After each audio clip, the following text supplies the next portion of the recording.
अरे सांग माने तम मानक परीक्षा केमिति हेची? आले मु तो फेल है जिमी मु जमा परीक्षा लेखिनी मते तो किछि आसलानी लेखिबी कहा आबे तू काला लेखिबू तू परा गधटा टीना मोर परीक्षा बढ़िया हेची एथर लागुची परीक्षा रे मु फास्ट हेबी। परीक्षा सरी जाई थाए एणे खरा दिन तीन सांग मन खुशी रे जंगल मझी को खेलिबा को गले ओ जंगल मझी रे पहुंची से माने लुचालुची खेलिले। टीना चोर हेला नाटू ओ कालू चढ़े लुचिबा को गले नाटू गछ उपरे लुचि गला ओ कालू गोटे पथर संधि को जाई लुचिला। ठीक सेई समय टीना से मानकु खोजिबा को लागिला। सांग माने याको मु प्रथम देखिबी से ही चोर हबा ओरे गला तमे माने एठी कोठी अच्छा रुहा तम मानक मु खोजी जानिबी। टीना ଏହା କହି ସେମାନଙ୍କୁ ଚାରିଆଡେ ଉଣ୍ଡାଳିଲା। ଏଣେ କାଳୁ କାଉ ଚୁପଚାପ ପଥର ସନ୍ଧିରେ ପଶିଥାଏ। ଠିକ ସେଇ ସମୟରେ କାଳୁ କାଉକୁ କିଏ ଗୋଟିଏ ପଛରୁ ଆବାଜ ଦେଇ କହିଲା,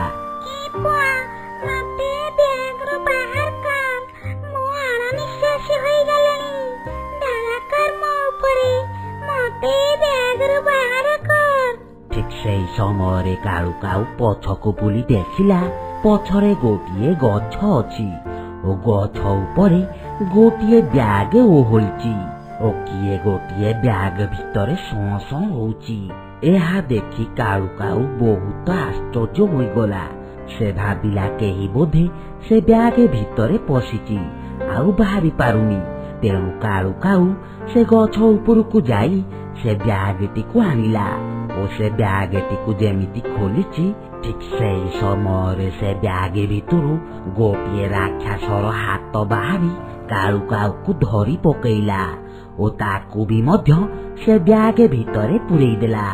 ଏସବୁ ଘଟଣା ଟିନା ଦୂରରେ ଥାଇ ଦେଖିଲା ଓ ଡରି ଯାଇ ଦୌଡ଼ି ଦୌଡ଼ି ଚିଲେଇବାକୁ ଲାଗିଲା। ଆରେ ନାଟୁ କୋଉଠି ଲୁଚିଛୁ ଜଲ୍ଦି ପଳେଇ ଆସ ଏଠି ଗୋଟିଏ ରାକ୍ଷସ ବାହାରିଲାଣି। ଆରେ ସେ ଆମ ସାଙ୍ଗ ନାଟୁକୁ ମାରି ଖାଇଗଲାଣି ଦୌଡ଼ ଦୌଡ଼। ହଠାତ୍ ଟିନାର କଥା ଶୁଣି ନାଟୁ ମଧ୍ୟ ଗଛରୁ ଓହ୍ଲାଇ ଟିନା ସହିତ ଦୌଡ଼ିବାକୁ ଲାଗିଲା ଓ ସେମାନେ ଦୁଇ ଜଣ ଦୌଡ଼ି ଦୌଡ଼ି ନିଜ ଗାଁକୁ ପଳାଇ ଗଲେ। ଏମିତି କିଛି ଦିନ ବିତିଗଲା। ଏଣେ ସେ ରାକ୍ଷସଟି ବ୍ୟାଗ ଭିତରେ ରହି ସେ ଦୁଇ ଚଢ଼େଇଙ୍କୁ ଅପେକ୍ଷା କରି ରହିଥାଏ। ହେଲେ ସେ ଦୁଇ ଚଢ଼େଇ କେବେ ବି ସେ ଜଙ୍ଗଲ ଭିତରକୁ ଗଲେ ନାହିଁ। ତେଣୁ ରାକ୍ଷସ ଚିନ୍ତା କଲା ସେ ଦୁଇ ଚଢ଼େଇଙ୍କ ଗାଁକୁ ଯିବ ଓ ସେମାନଙ୍କୁ ଧରିକି ଆଣିବ। ଆରେ ଏମାନଙ୍କୁ ଆଉ କେତେ ଦିନ ଅପେକ୍ଷା କରିବି? ଏ ଦୁଇ ଚଢ଼େଇ ଲାଗୁଛି ଏ ଜଙ୍ଗଲକୁ ଆଉ ଆସିବେନି। ଏ ଖରା ଦିନେ ରକ୍ତ ନ ପାଇ ମୋ ତଣ୍ଟି ଶୁଖି ଯାଉଛି। ଯାଉଛି ସେ ଦୁଇ ଚଢ଼େଇଙ୍କୁ ଖୋଜି ଖୋଜି ଆଣିବି। ଏହା କହି ସେ ବ୍ୟାଗ ରାକ୍ଷସ ନାଟୁ ଓ ଟିନା ଚଢ଼େଇ ଗାଁକୁ ଗଲା। କିଛି ସମୟ ପରେ ରାତି ହେଲା। ଏଣେ ସେ ରାକ୍ଷସ ଗୋଟିଏ ବ୍ୟାଗ ଧରି ସେ ଗାଁର ପ୍ରତ୍ୟେକ ଘର ଝରକା ପାଖକୁ ଯାଇ ଉଣ୍ଡାଳିବାକୁ ଲାଗିଲା। ଦୁଇ ତିନିଟା ଘର ଉଣ୍ଡାଳି ସାରି ତାର ନଜର ନାଟୁ ଚଢ଼େଇ ଘରେ ପଡ଼ିଲା ଓ ନାଟୁ ଚଢ଼େଇ ଘର ଝରକା ପାଖକୁ ଯାଇ ଦେଖିଲା ନାଟୁ ଚଢ଼େଇ ଆରାମରେ ଶୋଇଛି। ଆରାମରେ ଶୋଇଛୁ? ଶୋଇଥା ଶୋଇଥା, ଏବେ ମୁଁ ତତେ ନିଦରୁ ଉଠେଇ ନେଇଯିବି। ତୁ ବି ବୁଝିପାରିବୁନୁ ମୁଁ କେତେ ବଡ ମାୟାବୀ।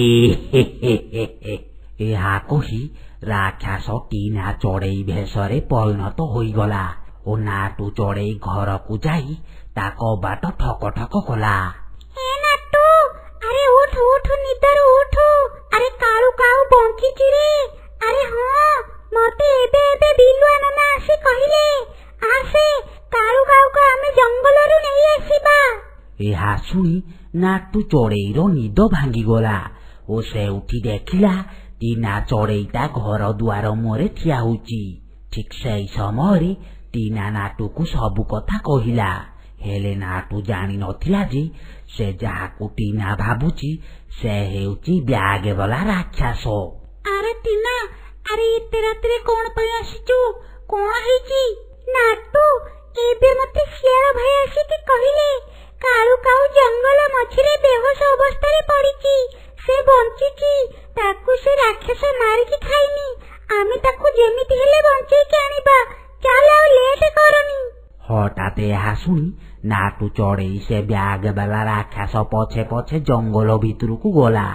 ସେମାନେ ଯାଉ ଯାଉ ଟିନା ଚଢେଇର ଘର ପଡିଲା ଓ ତାର ଘରଟି ଗୋଟିଏ କଦଳୀ ଗଛ ଉପରେ ଥିଲା। ହଠାତ୍ କଦଳୀ ଗଛ ଟିନା ଚଢେଇକୁ ଦେଖି ବହୁତ ଆଶ୍ଚର୍ଯ୍ୟ ହୋଇଗଲା ଓ ନାଟୁ ଚଢେଇକୁ ଡାକିକି କହିଲା, ଆରେ ନାଟୁ ଚଢେଇ, ଆରେ ତୁ କାହା ସାଙ୍ଗରେ ଯାଉଛୁ? ଆରେ ଡୁପ୍ଲିକେଟ ଚଢେଇଟା ତ ପୁରା ଟିନା ଚଢେଇ ପରି ଦେଖା ଯାଉଛି।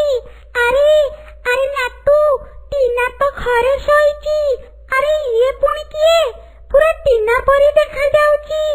ହଠାତ୍ କଦଳୀ ଗଛର କଥା ଶୁଣି ନାଟୁ ଚଢେଇ ବହୁତ ଆଶ୍ଚର୍ଯ୍ୟ ହୋଇଗଲା। ଠିକ୍ ସେଇ ସମୟରେ ସେ ବ୍ୟାଗ ରାକ୍ଷସ ନିଜର ଅସଲି ରୂପରେ ପରିଣତ ହୋଇଗଲା ଓ କଦଳୀ ଗଛ ପାଖକୁ ଦୌଡ଼ି ଯାଇ କଦଳୀ ଗଛକୁ ଉପାଡ଼ିବାକୁ ଚେଷ୍ଟା କଲା ଓ କହିଲା, ଛାଡ଼ିବିନି ତତେ। ତୋରି ଲାଗି ମୋ ପ୍ଲାନ୍ ସବୁ ଗଡ଼ବଡ଼ ହେଇଯିବ। ଆଜି ତତେ ବି ମାରିଦେବି। ରାକ୍ଷସର ଗର୍ଜନ ଶୁଣି ଟିନା ଚଢେଇର ନିଦ ଭାଙ୍ଗିଗଲା ଓ ସେ ବାହାରକୁ ଆସିଲା। ଠିକ୍ ସେଇ ସମୟରେ ଶିଆଳ ତାର ଟ୍ରାକ୍ଟର ଗାଡ଼ିରେ ବସି ପନିପରିବା ଲଦି ସେଇ ବାଟ ଦେଇ ଯାଉଥିଲା ଓ ଅଚାନକ ରାକ୍ଷସକୁ ଦେଖି ଶିଆଳ ତାର ଟ୍ରାକ୍ଟର ଗାଡ଼ିକୁ ଜୋରରେ ଚଲାଇ ରାକ୍ଷସ ପଛପଟେ ପିଟି ଦେଲା ଓ ସମସ୍ତଙ୍କୁ କହିଲା, ଆରେ ଆରେ ଆଉ ଲେଟ୍ କରନି ରେ, ମୋ ଟ୍ରାକ୍ଟର ଗାଡ଼ିରେ ବସ। ଏ ରାକ୍ଷସ ଉଠିବା ପୂର୍ବରୁ ଆମକୁ ଏଠୁ ପଳେଇବାକୁ ପଡିବ। ଠିକ୍ ସେଇ ସମୟରେ ନାଟୁ ଓ ଟିନା ଚଢେଇ ଶିଆଳ ଟ୍ରାକ୍ଟର ଗାଡ଼ି ଉପରେ ବସିଗଲେ ଓ ଶିଆଳ ତାର ଟ୍ରାକ୍ଟର ଗାଡ଼ିକୁ 100 ସ୍ପିଡରେ ଚଲେଇଲା। ରାକ୍ଷସ ମଧ୍ୟ ସେମାନଙ୍କ ପଛେ ପଛେ ଦୌଡ଼ିବାକୁ ଲାଗିଲା।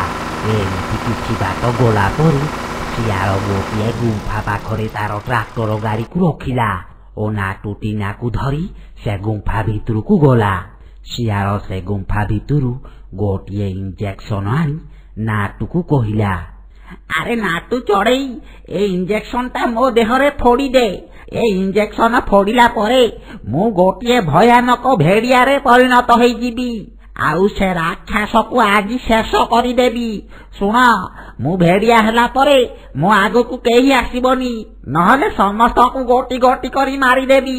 ଶିଆଳର କଥା ଶୁଣି ନାଟୁ ଚଢେଇ ଶିଆଳ ଦେହରେ ସେ ଇଞ୍ଜେକ୍ସନଟିକୁ ଫୋଡ଼ିଦେଲା। ଠିକ୍ ସେଇ ସମୟରେ ଶିଆଳ ଗୋଟିଏ ଭେଡ଼ିଆରେ ପରିଣତ ହୋଇଗଲା ଓ ଭେଡ଼ିଆ ରୂପ ଧାରଣ କରି ଗର୍ଜନ କରି ଗୁମ୍ଫା ବାହାରକୁ ଆସିଲା। ହଠାତ୍ ଭେଡ଼ିଆକୁ ଦେଖି ବ୍ୟାଗ ବାଲା ରାକ୍ଷସ ବହୁତ ରାଗିଗଲା ଓ ସେ ଭେଡ଼ିଆ ଉପରକୁ ଆକ୍ରମଣ କଲା। ହେଲେ ଭେଡ଼ିଆର ଶକ୍ତି ଆଗରେ ସେ ବ୍ୟାଗ ବାଲା ରାକ୍ଷସର ଶକ୍ତି ଫିକା ପଡ଼ିଗଲା। ସେଇଠାରେ ହିଁ ଭେଡ଼ିଆ ବ୍ୟାଗ ବାଲା ରାକ୍ଷସକୁ ଚିରି ଫାଡ଼ିଦେଲା ଓ ଶେଷ କରିଦେଲା।